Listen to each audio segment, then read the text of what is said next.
Kita lanjut ke VLAN dulu. Apa sih VLAN itu? Kok kayaknya orang banyak nyebut yang namanya VLAN gitu, terutama dunia network ya, orang teknis gitu. VLAN merupakan suatu model jaringan virtual yang tidak terbatas pada lokasi fisik LAN.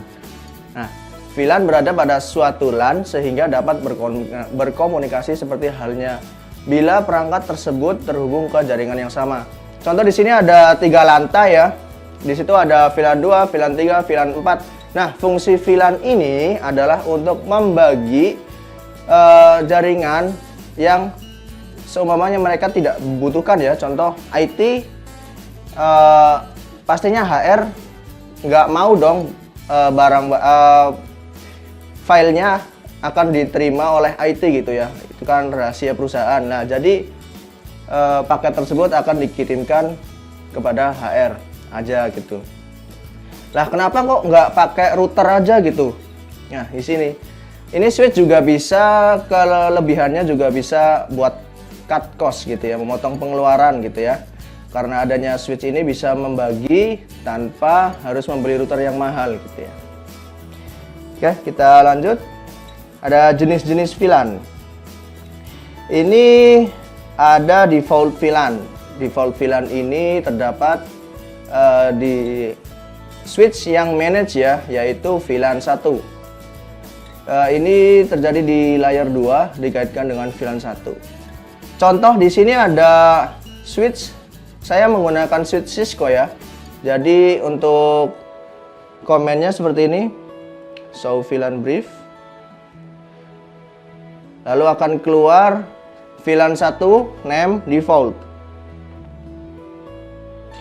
Nah, secara default si ports itu akan terhubung ke VLAN 1.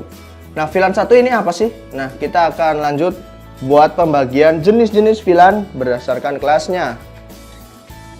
Oke, di sini ada 4 ya buat jenis-jenis VLAN berdasarkan traffic class. Sebenarnya hanya ada 2, adanya take dan untake. Oke, native VLAN. VLAN ini VLAN yang bisa melalui trunking port tanpa perlu tag VLAN. Native VLAN merupakan tipe VLAN yang dikhususkan atau didesain untuk mensupport switch hub jadul yang tidak mensupport atau mengenal tagging .1 key. Ini maksudnya apa? Kan dulu ada hub tuh, hub yang dia nggak bisa menerima frame, nggak bisa menerima VLAN gitu ya. Nah, di native VLAN ini fungsinya hadir buat mensupport biar hub itu membaca si paket tersebut. Lalu ada manajemen VLAN. Manajemen VLAN ini digunakan biasanya untuk SSH, Telnet, HTTPS, dan HTTP, dan SNMP. SSH sendiri dan Telnet itu untuk remote ya, remote si switch gitu ya. Lalu HTTPS dan HTTP itu buat web gitu ya. Dan SNMP buat monitoring. Lalu ada trunking VLAN. Nah, 2 jenis ini itu sering banget kita temuin, apalagi di jaringan gitu ya.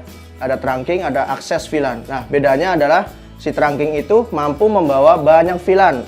Lalu si akses itu hanya point to point VLAN, satu VLAN saja ya, antara switch dan switch itu, atau port ke port itu hanya membawa satu VLAN.